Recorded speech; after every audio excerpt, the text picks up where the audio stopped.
आनंद ने गद्देदार कुर्सी पर बैठकर सिगार जलाते हुए कहा, आज विशंभर ने कैसी हिमाकत की। इम्तिहान करीब है और आप आज वॉलंटियर बन बैठे। कहीं पकड़ गए तो इम्तिहान से हाथ धोएंगे। मेरा तो ख्याल है कि वजीफा भी बंद हो जाएगा। सामने दूसरे बेंच पर रूपमणि बैठी एक अखबार पढ़ रही थी।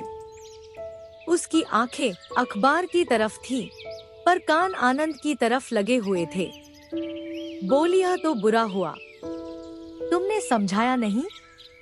आनंद ने मुंह बनाकर कहा, जब कोई अपने को दूसरा गांधी समझने लगे तो उसे समझाना मुश्किल हो जाता है। वह उल्टे मुझे समझाने लगता है।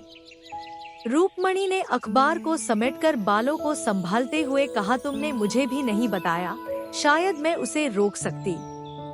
आनंद ने कुछ चिढ़कर कहा, तो अभी क्या हुआ? अभी तो शायद कांग्रेस ऑफिस ही में हो, जाकर रोक लो। आनंद और विशंभर दोनों ही यूनिवर्सिटी के विद्यार्थी थे। आनंद के हिस्से में लक्ष्मी भी पड़ी थी, सरस्वती भी। विशंभर फूटी तकदीर लेकर आया था। प्रोफेसरों ने दया करके एक छोटा सा वजीफा दे दिया था। बस यही उसकी जीविका थी। रूपमणि भी साल भर पहले उन्हीं के समकक्ष थी, पर इस साल उसने कॉलेज छोड़ दिया था। स्वास्थ्य कुछ बिगड़ गया था। दोनों युवक कभी कभी उससे मिलने आते रहते थे। आनंद आता था उसका हृदय लेने के लिए, विशंभर आता था यूं ही। जी पढ़ने में न लगता या घबराता तो उसके पास आ बैठता था। शायद उससे अपनी विपत्तिक था कहकर उसका चित्त कुछ शांत हो जाता था। आनंद के सामने कुछ बोलने की उसकी हिम्मत न पड़ती थी। आनंद के पास उसके लिए सहानुभूति का एक शब्द भी न था। वह उसे फटकारता था, जलील करता था और बेवकूफ बनाता था। विशंभर में उससे बहस करने की सामर्थ्य न थी। सूर्य के सामने दीपक की हस्ती ही क्या। आनंद का उस पर मानसिक आधिपत्य था। जीवन में पहली बार उसने उस आधिपत्य को अस्वीकार किया था और उसी की शिकायत लेकर आनंद रूपमणि के पास आया था। महीनों विशंभर ने आनंद के तर्क पर अपने भीतर के आग्रह को ढाला, पर तर्क से परास्त होकर भी उसका हृदय विद्रोह करता रहा। बेशक उसका यह साल खराब हो जाएगा, संभव है छात्र जीवन ही का अंत हो जाए, फिर इस 14 से 15 वर्षों की मेहनत पर पानी फिर जाएगा। न खुदा ही मिलेगा, न सनम का विसाल ही नसीब होगा। आग में कूदने से क्या फायदा। यूनिवर्सिटी में रहकर भी तो बहुत कुछ देश का काम किया जा सकता है। आनंद महीने में कुछ न कुछ चंदा जमा करा देता है, दूसरे छात्रों से स्वदेशी की प्रतिज्ञा करा ही लेता है। विशंभर को भी आनंद ने यही सलाह दी। इस तर्क ने उसकी बुद्धि को तो जीत लिया, पर उसके मन को न जीत सका। आज जब आनंद कॉलेज गया तो विशंभर ने स्वराज्यवन की राह ली। आनंद कॉलेज से लौटा तो उसे अपनी मेज पर विशंभर का पत्र मिला। लिखा था, प्रिय आनंद, मैं जानता हूँ कि मैं जो कुछ करने जा रहा हूँ वह मेरे लिए हितकर नहीं है, पर न जाने कौन सी शक्ति मुझे खींचे लिए जा रही है। मैं जाना नहीं चाहता पर जाता हूँ, उसी तरह जैसे आदमी मरना नहीं चाहता पर मरता है, रोना नहीं चाहता पर रोता है। जब सभी लोग जिन पर हमारी भक्ति है ओखली में अपना सिर डाल चुके थे, तो मेरे लिए भी अब कोई दूसरा मार्ग नहीं है। मैं अब और अपनी आत्मा को धोखा नहीं दे सकता। यह इज्जत का सवाल है और इज्जत किसी तरह का समझौता, कॉम्प्रोमाइज नहीं कर सकती। तुम्हारा विशंभर खत पढ़कर आनंद के जी में आया कि विशंभर को समझाकर लौटा लाए, पर उसकी हिमाकत पर गुस्सा आया और उसी तैश में वह रूपमणि के पास जा पहुंचा। अगर रूपमणि उसकी खुशामद करके कहती जाकर उसे लौटा लाओ तो शायद वह चला जाता, पर उसका यह कहना कि मैं उसे रोक लेती उसके लिए असह्य था। उसके जवाब में रोष था, रुखाई थी और शायद कुछ हसद भी था। रूपमणि ने गर्व से उसकी ओर देखा और बोली, अच्छी बात है, मैं जाती हूँ। एक क्षण के बाद उसने डरते डरते पूछा, तुम क्यों नहीं चलते? फिर वही गलती। अगर रूपमणि उसकी खुशामद करके कहती तो आनंद जरूर उसके साथ चला जाता, पर उसके प्रश्न में पहले ही यह भाव छिपा था कि आनंद जाना नहीं चाहता। अभिमानी आनंद इस तरह नहीं जा सकता। उसने उदासीन भाव से कहा, मेरा जाना व्यर्थ है, तुम्हारी बातों का ज्यादा असर होगा। मेरी मेज पर यह खत छोड़ गया था। जब वह आत्मा और कर्तव्य और आदर्श की बड़ी बड़ी बातें सोच रहा है और अपने को भी कोई ऊंचे दर्जे का आदमी समझ रहा है, तो मेरा उस पर कोई असर न होगा। उसने जेब से पत्र निकालकर रूपमणि के सामने रख दिया। इन शब्दों में जो संकेत और व्यंग्य था, उसने एक क्षण तक रूपमणि को उसकी तरफ देखने न दिया। आनंद के इस निर्दय प्रहार ने उसे आहत सा कर दिया था, पर एक ही क्षण में विद्रोह की एक चिंगारी सी उसके अंदर जा घुसी। उसने स्वच्छंद भाव से पत्र को लेकर पढ़ा सिर्फ आनंद के प्रहार का जवाब देने के लिए, और पर पढ़ते पढ़ते उसका चेहरा तेज से कठोर हो गया, गर्दन तन गई, आंखों में उत्सर्ग की लाली आ गई।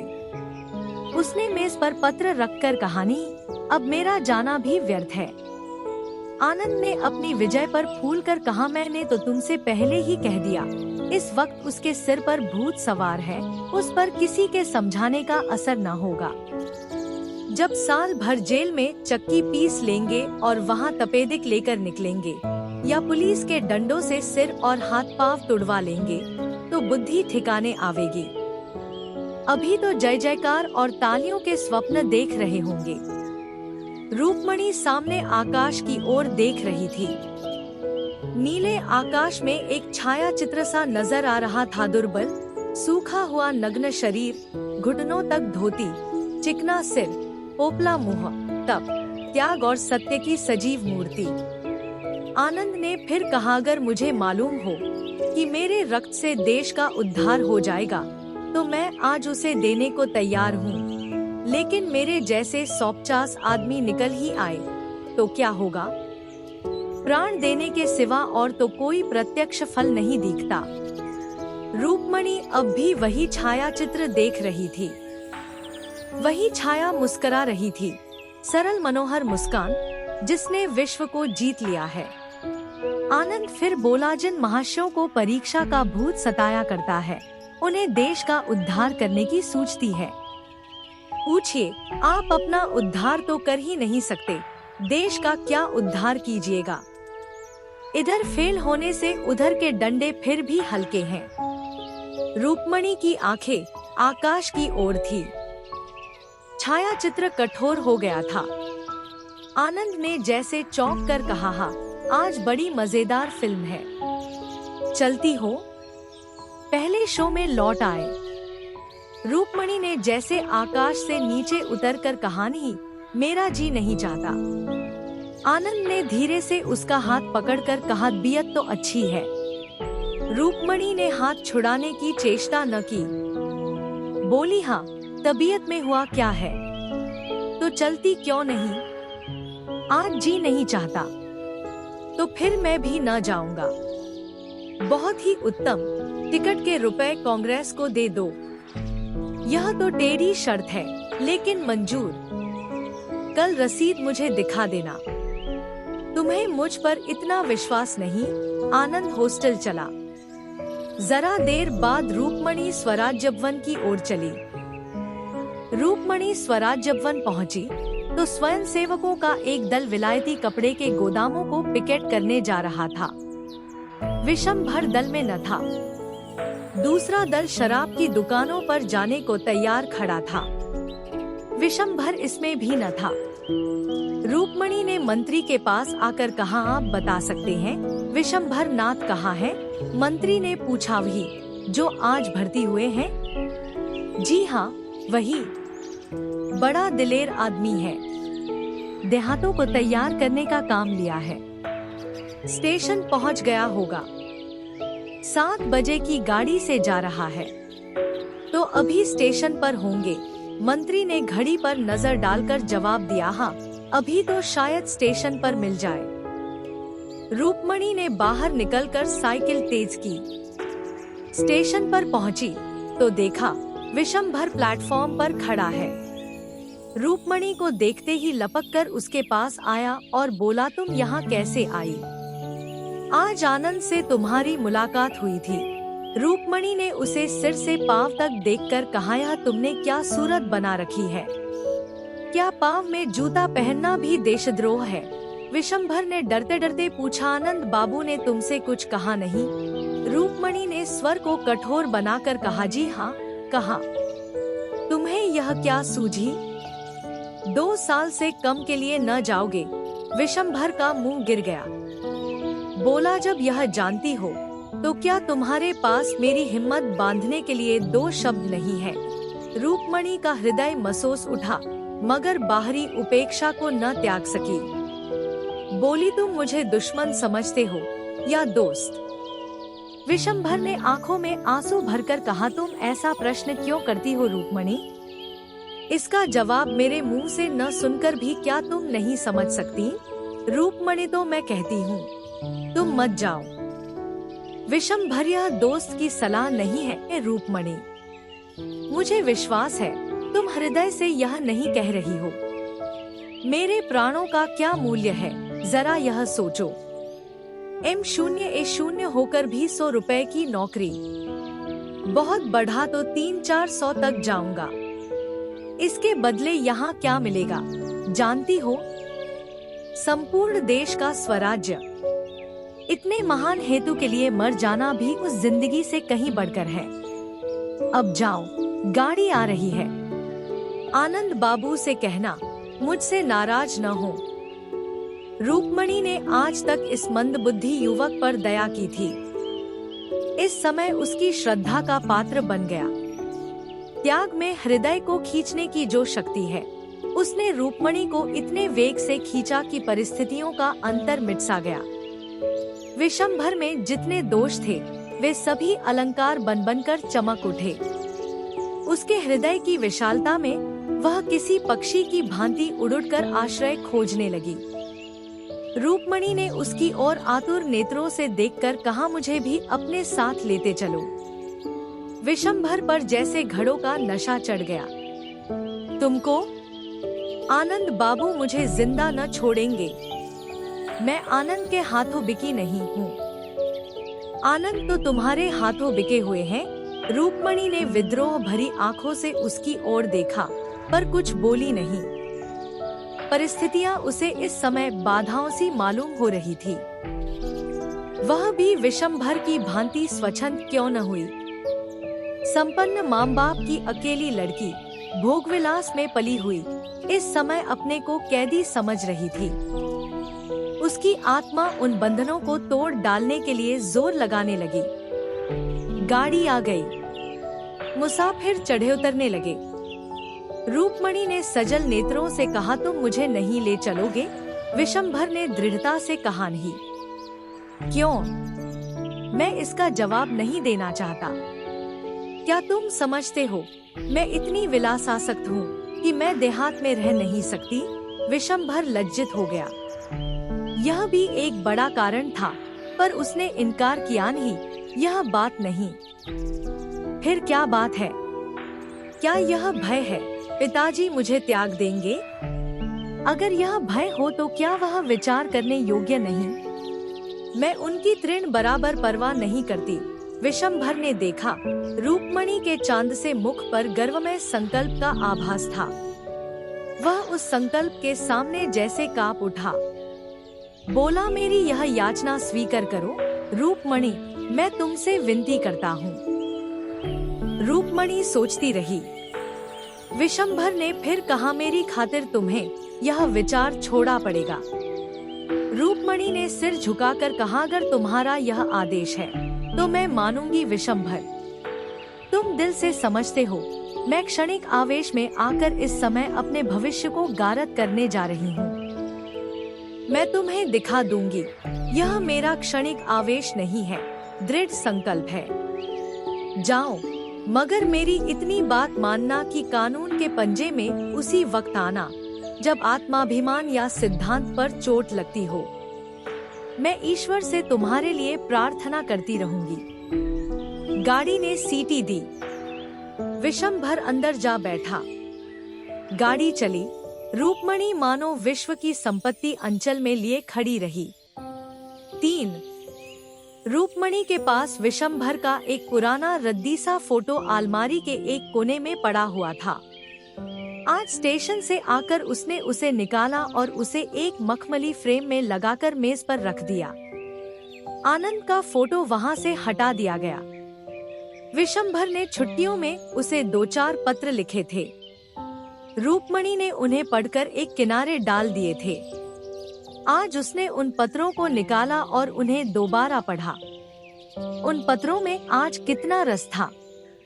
वह बड़ी हिफाजत से राइटिंग बॉक्स में बंद कर दिए गए। दूसरे दिन समाचार पत्र आया तो रूपमणि उस पर टूट पड़ी। विशंभर का नाम देखकर वह गर्व से फूल उठी।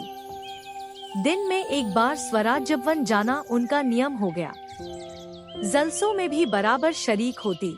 विलास की चीजें एक एक करके सब फेंक दी गईं। रेशमी साड़ियों की जगह गाढ़े की साड़ियां आईं।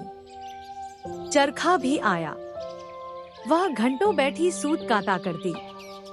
उसका सूत दिन दिन बारीक होता जाता था। इसी सूत से वह विशंभर के कुर्ते बनवाएगी। इन दिनों परीक्षा की तैयारियां थी। आनंद को सिर उठाने की फुर्सत न मिलती। 2-1 बार वह रूपमणि के पास आया, पर ज्यादा देर बैठा नहीं। शायद रूपमणि की शिथिलता ने उसे ज्यादा बैठने ही न दिया। 1 महीना बीत गया। एक दिन शाम आनंद आया। रूपमणि स्वराज्यवन जाने को तैयार थी। आनंद ने भवें सिकोड़कर कहा, तुमसे तो अब बातें भी मुश्किल हैं। रूपमणि ने कुर्सी पर बैठकर कहा, तुम्हें भी तो किताबों से छुट्टी नहीं मिलती। आज की कुछ ताज़ी खबर नहीं मिली। स्वराज्यवन में रोज रोज का हाल मालूम हो जाता है।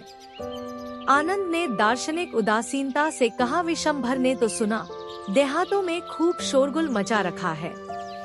जो काम उसके लायक था वह मिल गया। यहाँ उसकी जबान बंद रहती थी। वहाँ देहातियों में खूब गरजता होगा, मगर आदमी दिलेर है। रूपमणि ने उसकी ओर ऐसी आंखों से देखा जो कह रही थी, तुम्हारे लिए यह चर्चा अंधकार चेष्टा है। और बोली, आदमी में अगर यह गुण है तो फिर उसके सारे अवगुण मिट जाते हैं। तुम्हें कांग्रेस बुलेटिन पढ़ने की क्यों फुर्सत मिलती होगी। विशंभर ने देहातों में ऐसी जागृति फैला दी है कि विलायती का एक सूत भी नहीं बिकने पाता और न नशे की दुकानों पर कोई जाता है। और मजा यह है कि पिकेटिंग करने की जरूरत नहीं पड़ती। अब तो पंचायतें खोल रहे हैं। आनंद ने उपेक्षा भाव से कहा, तो समझ लो अब उनके चलने के दिन भी आ गए हैं। रूपमणि ने जोश से कहा, इतना करके जाना बहुत सस्ता नहीं है। कल तो किसानों का एक बहुत बड़ा जलसा होने वाला था। पूरे परगने के लोग जमा हुए होंगे। सुना है आजकल देहातों से कोई मुकदमा ही नहीं आता। वकीलों की नानी मरी जा रही है। आनंद ने कड़वेपन से कहा, ही तो स्वराज्य का मजा है कि जमींदार, वकील और व्यापारी सब मरे, बस केवल मजदूर और किसान रह जाए। रूपमणि ने समझ लिया आज आनंद तुलकर आया है। उसने भी जैसे आस्तीन चढ़ाते हुए कहा, तो तुम क्या चाहते हो कि जमींदार और वकील और व्यापारी गरीबों को चूस चूस कर मोटे होते जाएं और जिन सामाजिक व्यवस्थाओं में ऐसा महान अन्याय हो रहा है उनके खिलाफ जबान तक न खोली जाए। तुम तो समाजशास्त्र के पंडित हो। क्या किसी अर्थ में यह व्यवस्था आदर्श कही जा सकती है? सभ्यता के 3 मुख्य सिद्धांतों का ऐसी दशा में किसी न्यूनतम मात्रा में भी व्यवहार हो सकता है। आनंद ने गर्म होकर कहा, शिक्षा और संपत्ति का प्रभुत्व हमेशा रहा है और हमेशा रहेगा। हाँ, उसका रूप भले ही बदल जाए। रूपमणि ने आवेश से कहा, अगर स्वराज्य आने पर भी संपत्ति का यही प्रभुत्व रहे और पढ़ा लिखा समाज यूं ही स्वार्थांत बना रहे, तो मैं कहूँगी ऐसे स्वराज्य का न आना ही अच्छा। अंग्रेजी महाजनों की धनलोलुपता और शिक्षितों का स्वहित ही आज हमें पीछे डाल रहा है। जिन बुराइयों को दूर करने के लिए आज हम प्राणों को हथेली पर लिए हुए हैं, उन्हीं बुराइयों को क्या प्रजा इसलिए सिर चढ़ाएगी कि वे विदेशी नहीं स्वदेशी हैं? कम से कम मेरे लिए तो स्वराज्य का यह अर्थ नहीं है कि जॉन की जगह गोविंद बैठ जाए। मैं समाज की ऐसी व्यवस्था देखना चाहती हूँ जहाँ कम से कम विषमता को आश्रय न मिल सके। आनंद, यह तुम्हारी निज की कल्पना होगी। रूपमणि, तुमने अभी इस आंदोलन का साहित्य पढ़ा ही नहीं। आनंदन पढ़ा है, न पढ़ा चाहता हूँ। रूपमणि, से राष्ट्र की कोई बड़ी हानि न होगी। आनंद, तुम तो जैसे वह रही ही नहीं, बिल्कुल कायापलट हो गई। सहसा डाकिये ने कांग्रेस बुलेटिन लाकर मेज पर रख दिया। रूपमणि ने अधीर होकर उसे खोला। पहले शीर्षक पर नजर पड़ते ही उसकी आंखों में जैसे नशा छा गया। अज्ञात रूप से गर्दन तन गई और चेहरा एक अलौकिक तेज से दमक उठा। उसने आवेश में खड़ी होकर कहा, विशंभर पकड़ लिए गए और 2 साल की सजा हो गई। आनंद ने विरक्त मन से पूछा, किस मामले में सजा हुई? रूपमणि ने विशंभर के फोटो को अभिमान की आंखों से देखकर कहा, रानीगंज में किसानों की विराट सभा थी, वहीं पकड़ा है। आनंद, मैंने तो पहले ही कहा था 2 साल के लिए जाएंगे, जिंदगी खराब कर डाली। रूपमणि ने फटकार बताई, क्या डिग्री ले लेने से ही आदमी का जीवन सफल हो जाता है? सारा ज्ञान, सारा अनुभव पुस्तकों ही में भरा हुआ है। मैं समझती हूँ संसार और मानवीय चरित्र का जितना अनुभव विशंभर को 2 सालों में हो जाएगा, उतना दर्शन और कानून की पोथियों से तुम्हें 200 वर्षों में भी न होगा। अगर शिक्षा का उद्देश्य चरित्र बल मानो, तो राष्ट्र संग्राम में मनोबल के जितने साधन हैं, पेट के संग्राम में कभी हो ही नहीं सकते। तुम यह कह सकते हो कि हमारे लिए पेट की चिंता ही बहुत है, हमसे और कुछ हो ही नहीं सकता। हम में न उतना साहस है, न बल है, न धैर्य है, न संगठन। तो मैं मान जाऊंगी, लेकिन जाति हित के लिए प्राण देने वालों को बेवकूफ बनाना मुझसे नहीं सहा जा सकता। विशंभर के इशारे पर आज लाखों आदमी सीना खोलकर खड़े हो जाएंगे। तुम्हें है जनता के सामने खड़े होने का हौसला?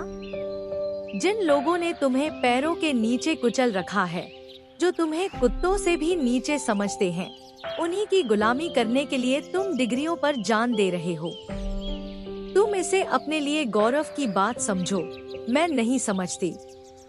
आनंद तिलमिला उठा, बोला, तुम तो पक्की क्रांतिकारिणी हो गई इस वक्त। रूपमणि ने उसी आवेश में कहा, अगर सच्चीखरी बातों में तुम्हें क्रांति की गंध मिले तो मेरा दोष नहीं। आज विशंभर को बधाई देने के लिए जलसा जरूर होगा, क्या तुम उसमें जाओगी? रूपमणि ने उग्र भाव से कहा, जरूर जाऊंगी, बोलूंगी भी, और कल रानीगंज भी चली जाऊंगी। विशंभर ने जो दीपक जलाया है, वह मेरे जीते जी बुझने न पाएगा। आनंद ने डूबते हुए आदमी की तरह तिनके का सहारा लिया। अपनी अम्मा और दादा से पूछ लिया है, पूछ लूंगी, और वह तुम्हें अनुमति भी दे देंगे। सिद्धांत के विषय में अपनी आत्मा का आदेश सर्वोपरि होता है। अच्छा, यह नई बात मालूम हुई। यह कहता हुआ आनंद उठ खड़ा हुआ और बिना हाथ मिलाए कमरे के बाहर निकल गया। उसके पैर इस तरह लड़खड़ा रहे थे कि अब गिरा, अब गिरा।